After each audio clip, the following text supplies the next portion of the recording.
Excellent. Well, welcome everybody. I hope I have something useful to share with you. You will not find any of my Math CI colleagues here because I'm giving that to our little team next week.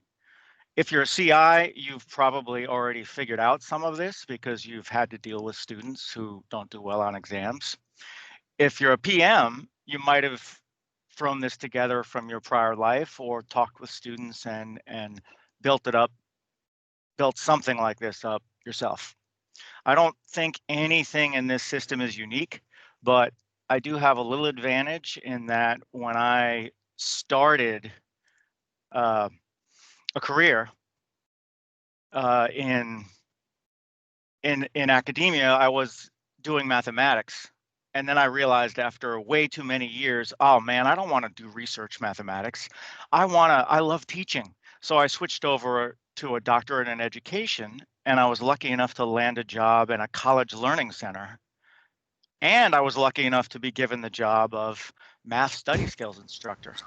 So that was, I hate to say it, but that was about 27 years ago.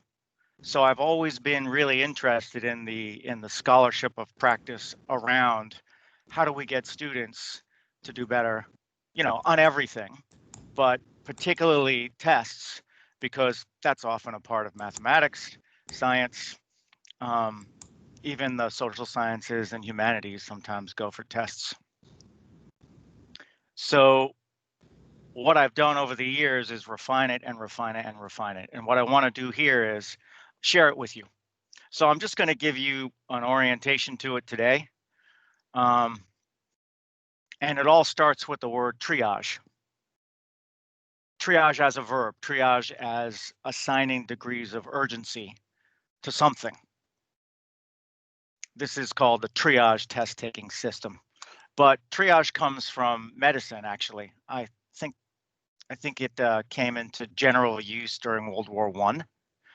And triage is all about, medical triage is all about getting the maximum number of people to survive when you have limited resources. They use it in emergency rooms and other tough situations like that. And essentially, there are three kinds of people you deal with when you're in a medical triage system. They're the people who are going to live without your resources. In this case, the resources are the attention of the medical staff and the medical supplies, right? So they'll live without your help. So you don't work with them right now. They're the ones that are going to die even with your resources. So you don't really want to spend too much time on them. And then there are the ones that are going to take a long time, the ones that will live only if you expend your resources on them. What I've seen most people do, sort of the informal realities that most people deal with, what you might have learned, what most students say that they know about test taking but don't always practice is, oh, I'll do the easy ones first and then I'll go back through again. I don't know if you work in a field where your students are anxious about their exams. I am, even their math exams. The licensure exam is a scary monster for every student. And for our middle grade students, we have very rigorous geometry, statistics, and trigonometry exams for them. So even in secondary math, where people love math and want to teach math, we have people who are anxious and tough exams. So how do we translate this? Medical triage for people, how does it apply to test taking triage? What you do is you apply it on each exam item, right? And your job is to allocate your limited resources. That's extra time and thought, right? Every item is going to get some time and thought, but it's that extra time and thought that's like the resources, the medical resources. You need extra time and thought for special problems. And your goal is to maximize points, probably in the minimum amount of time, although I do recommend people learn to pace themselves to use every minute of the exam. Even if that means slowing down, it increases accuracy. So just like we've got live, die, and live with resources, we've got three kinds of triage, right? Tricycle, three. The do now items are the ones that you can do without the resources, the extra time and thought. They just take normal time and thought, maybe even a little faster time and thought. And I'll skip down to blue. The do later items are the ones that you're only going to be able to finish correctly if you do expend that extra time and thought. And that 2-level, I don't know if there's a word called biage, like 2. I think it's bifurcation or just splitting the exam into do now and do later. Most people have figured that out. Get through it fast to earn points and then do the others. But here's what I've discovered in working with students who sometimes get anxious about their exams. And this harks back to my early experiences in my career, where I was at that Math Study Skills Center dealing with developmental remedial education, students who were getting Ds and needed the study skills to, to get a C or a B. Anxiety can get in the way. It can get in the way hard for some students that you would seem are otherwise pretty calm. So the first thing I teach is to be deliberate.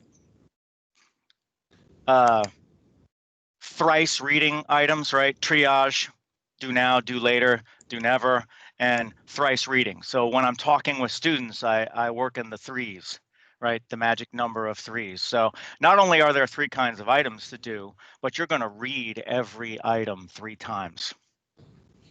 Even with my brightest students, when I go over items that they did some self-quiz and they're like, what did I do wrong here? And then we look at it together and I model this. I read it the first time slowly. All my job is to do is see the words, right? I'm activating my neural network. I'm trying to see if the vocabulary and the rhythm of this item resonates at all, right? I'm letting the words sink in. And then the second time, I read a little more deeply. I get a little more engaged with it. I model this for them. And that's when I start thinking about, have I really seen a similar problem? Does this remind me of a problem-solving technique? And then I am also very careful. In mathematics, we usually have the givens and then the question. What I find a lot of medium and bright students do is they get so excited that they stop in the middle of the second reading and they just start working. And the problem is they get the correct answer to a question that wasn't asked. In other words, there's a triangle and there's variables all around and they go, oh, wow, I can solve this equation, blah, blah, blah. And maybe they figure out, the lengths of my index fingers here. But the item actually asked for the base of the triangle. So this wrong answer is right there on the multiple choice. They do it, they pick it unthinkingly, and they forgot to look at the question again. And I tell them this story about seeing that far too often. And they go, oh yeah, I do that a lot. Well, calm down, read things, do thrice reading. And then the third time you are reading the item, and only the third time, you do the assignment, right? Triage is the act of assigning priorities. So when do you assign a do now, right? A do now is when you're already muttering and scribbling. In mathematics, that's how it goes. You're like talking to yourself, scribbling things on the paper.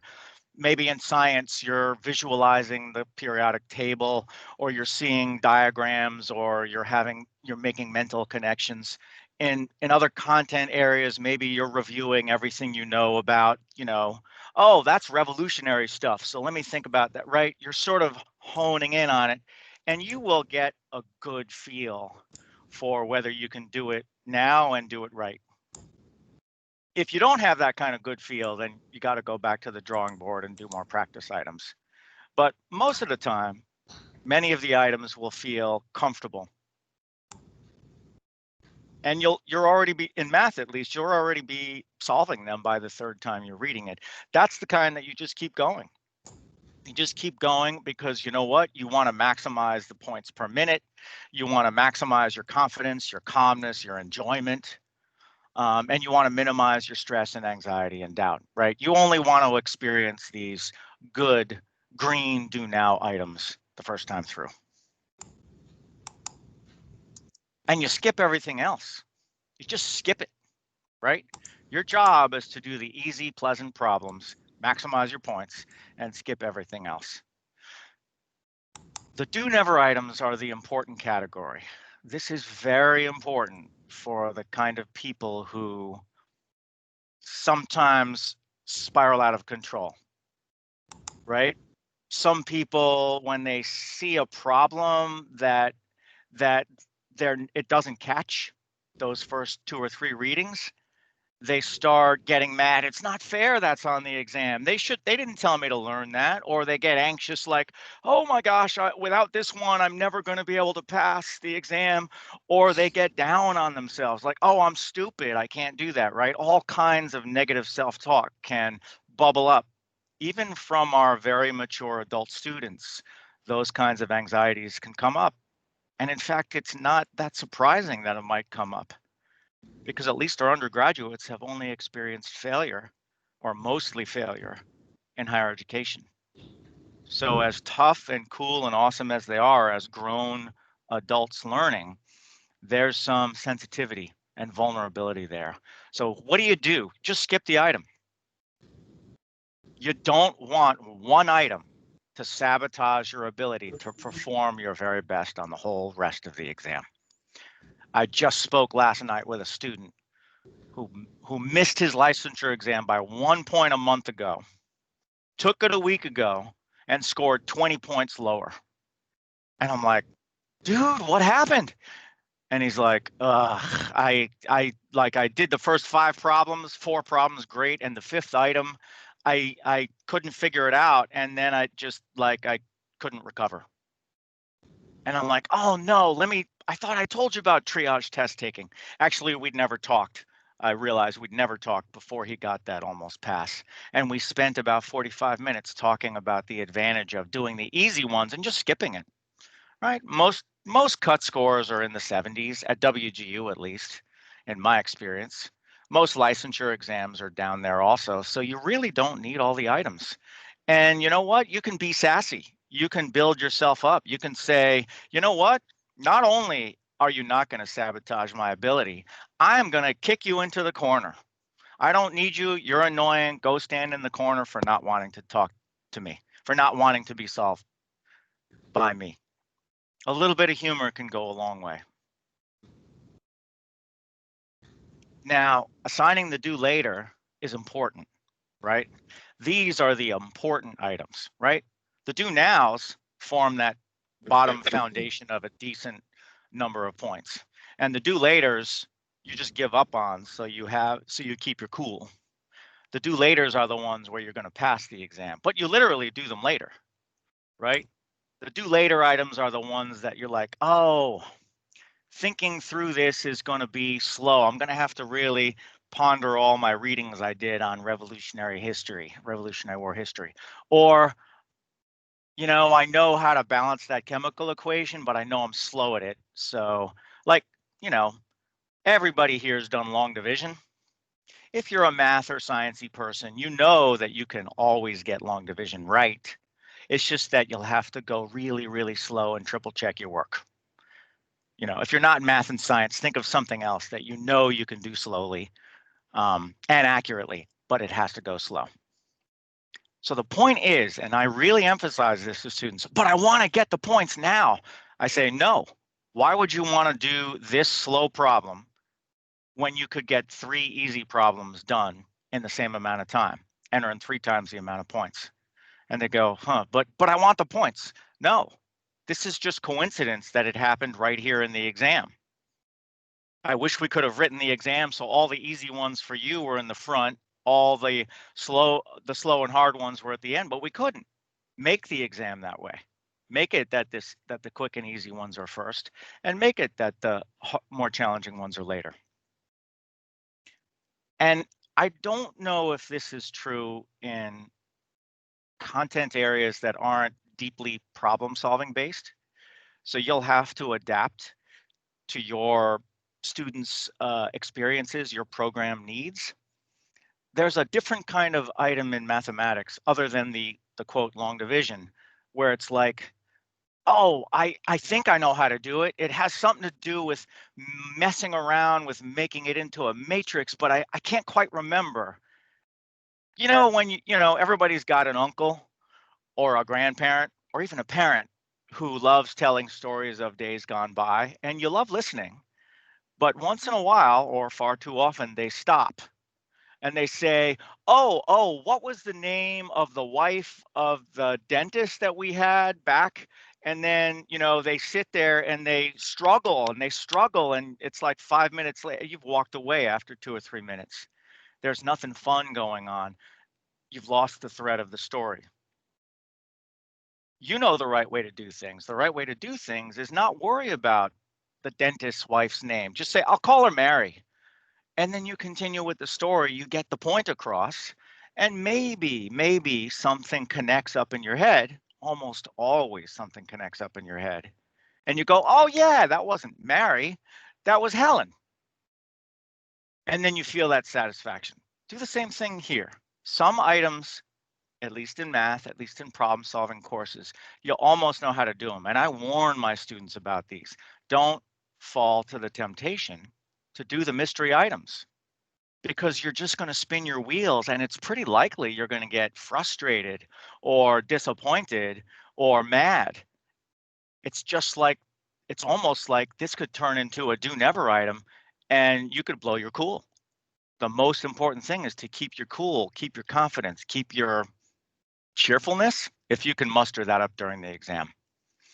Now, by the way, for do later, slow do laters, for mystery do laters, and for the do never items, you always take a guess. If it's multiple choice or multiple selection, just take a guess. It doesn't even have to be an intuitive guess. You can just take a random guess. And then you bookmark the item, and then you move on. For the items that were the do now, the nice items that you classified during your third reading through, those you did right the first time. You don't bookmark them. These do laters and the do nevers, we do bookmark those because we want to get to them later or possibly never. And that makes sure that the results of the first time through, what I find even with my struggling students is they've actually tried more than half the exam. And because it was all the easy stuff, they've used less than half the amount of time. I find students who are almost there are kind of like about 2/3, 1/3. They've gone through 2/3 of the exam. They've demoted a third of it to do later or do never. They've done a third of the exam and 2/3 of the exam, and they've used up between a third and a half of their time. Well, if you do a little proportional reasoning there, that means all the other items that you have to go through, you have like 50% more, maybe 2 times as much time to get them done. So now you go, cool. I was in this highly energized mode where I was seeking out those problems that keep my energy going. And I piled on those points at a maximum point per minute speed. And now I take a deep breath after I hit the last item. And I switch into relax mode and slow mode. It's a different gear, switch into a different gear. You can relax. If you only skipped a quarter of the items, you probably already passed because you got like 60, 65, 75 points on the items that you tried because you're pretty accurate on them. And you guessed on the items you didn't try. So you got a few percentage points from them. You might even be, low 80s. You're probably passed if you only skipped 1 out of 4 items. Look, you probably passed just guessing on the icky ones and doing the easy ones. That's it. If you're more in that 1/3, 2/3 range, you're going to need some of the points. You're going to need more than random luck to hit the pass mark, but you're probably only 5 or 10 points away. So go into relax mode, go into slow mode, and then go to the do later. This is the do later phase. It's a completely different feeling. And there's no anxiety. You can do these items twice as slowly, half the speed. You can really deliberately invest the time into those slow items. You can do the long division, triple checking everything, take those 5 minutes and awesome, I got another item right. I've earned another 1, 2, 3 percentage points. Sweet, I got that. And they're mixed in the mystery items. Now you left the mystery items. You left them in your conscious mind. But of course, in your unconscious mind, they're still simmering. Those vocabulary words are still back there. And maybe you read another item that was similar, or maybe you just read another item that brought to mind some vocabulary words that were cognitively connected to the words that you needed to remember better to make this mystery item unmysterious. Maybe the second time you look at the mystery item, you're like, why did I think this was hard? I can do this right now. Right? You literally, your mind was jogged, right? You stopped going, Mary is the placeholder, and oh, the name is Helen. Oh, that's how you solve it. I can't believe I didn't know that before. You've all had that experience of finally remembering the thing, and you're like, why couldn't I remember that? This is what you're looking for. And remember, relaxed mode, slow mode, right? Do the slow ones, and if you start spinning your wheels after a while, just demote it to a do later. Do never. And these mystery ones, you only have to glance at them, maybe read them carefully one more time, because the inspiration will strike or it won't. There's no need to bear down and get desperate. You've probably already passed. You probably only need a few of these do later items, maybe half of them to pass, maybe only a third. Maybe by random luck, you've already passed, so you don't want to go off on a tangent and change your guess, right? You only change the guess if you actually do the slow method or remember the mysterious method. And that's when you change the guess into an answer. Now, of course, if you aren't successful with those do later items, you just demote them to do never. You just move on, right? They stay bookmarked. They have your best guess, which you're not going to change. So you just go, you know what? Spinning my wheels, time to move on.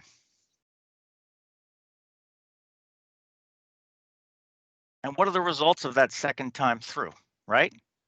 You've got your very best try or your very best guess on every reasonable item. Every item that you had a shot at, you've done. And of course, you're never going to go back and change old guesses or old answers because your first guess is better than any other guess, and your first legitimate try is better than any other after the fact desperate attempt. So you've done everything to the best of your ability. And you know what? If you've run out of time, that's okay, right? If there's 2 minutes left, or you're short 2 or 3 minutes and you couldn't look at the last do later item, you did fine. You budgeted your time just right. You had the opportunity to do all the reasonable items. And that's really the best you can ask of yourself. And even if there's a half an hour left, maybe you just can't really confront a quarter of the items because they leave you anxious or utterly puzzled. So you can leave early if you really feel like there's no reason to stay. But I always try to encourage people, this is the time you can have the maximum amount of fun. You don't need those do never items, right? You've either done the best you can and you've already passed, or you've done the best you can and you already can't. So why not stay? Why not stay? Why not be playful, right? I sometimes talk to my students, right? And I'm like, well, I know it's bad teaching, but all those items, they're like the little kids you send to the corner and they laugh at me, the grad students. That's not the way we do things now. I know. Just play with me, and you walk over to the corner and you say, Johnny, item number 17. Do you want to work with me now? Do you want to get solved now? Do you want to communicate with me? And if he just scowls up at you, then you go to Jane, item 23. How about you? You want to cooperate? And then maybe sometimes they cooperate. Maybe they change their mind. Or maybe just the way you gently talk to them, like, what's bothering you? Why are you being silent, right? Maybe just by doing that playful interaction, maybe you solve one, and maybe you don't. it doesn't really matter, right? No stress either way. Maybe you get it, maybe you don't. And if you get one and you later on find out that you passed by the thinnest of margins, then you feel really good. And you know what? That could be the fourth time through, fifth time through, right? If you're going to go dive into those do never items because you're feeling playful and happy, even if you're a little nervous that you aren't quite passing, you did your best. You'll pass it next time if this time's a fail. Play with these items. It's training for next time. Maybe because you engaged, it'll become a do later, a mystery item that you will figure out next time. If you don't play with them, you might not learn anything. So keep cycling through until they kick you out or you drop from exhaustion. Now, this is what I talk to about my students, the ones who failed 2 times, 3 times, 4 times, 5 times. We start these conversations, unless they come to me first and say, I'm nervous. But nobody tries a third time without having at least a 45-minute talk with me, and probably 2 of them about test taking. And I make them take quizzes and practice this system. And I talk to them about, well, which items did you promote to do now? And what percentage accuracy did you have? And then did you have enough time to do all your do laters? And what percentage accuracy did you have?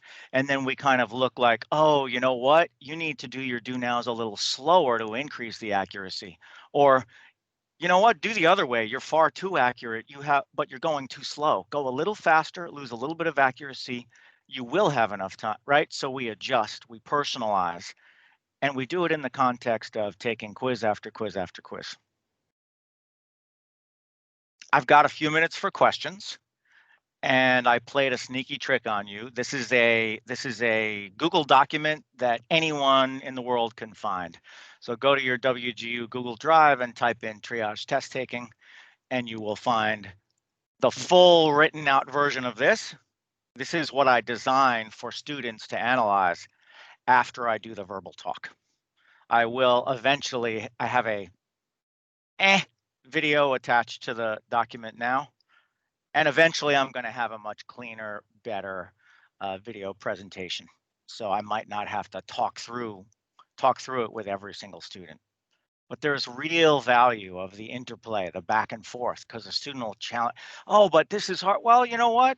Maybe that's a do later. Well, I can only do blah, blah, blah. Well, you know what? Try the method. Try the method, see if you improve. And if you don't, we'll figure something else out, right?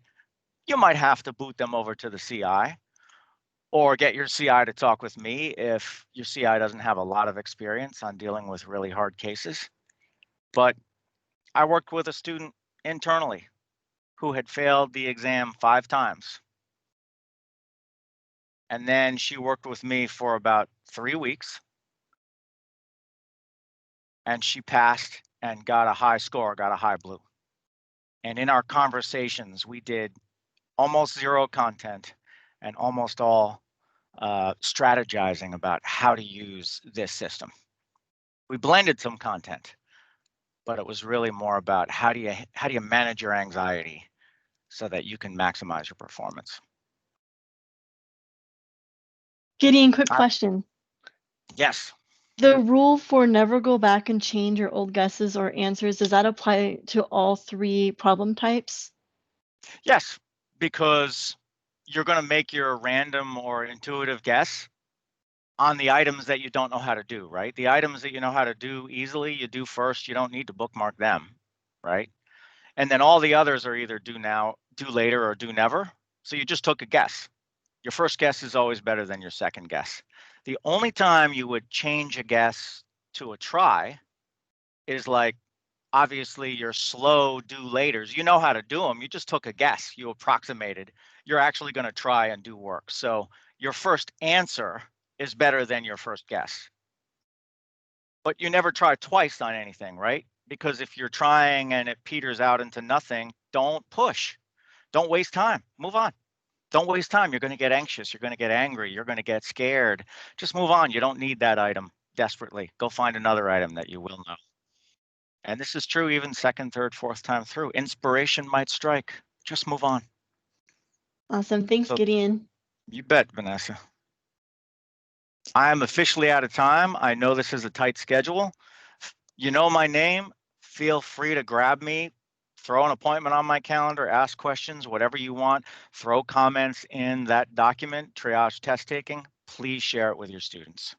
Yeah, we're not Gideon, finding Gideon. You're not? no. Arrgh.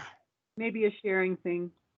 It may be a sharing thing. I'll check it, and then, if that doesn't work, I'll manually enter everybody's names from the college some way or Did other. you say it was SharePoint?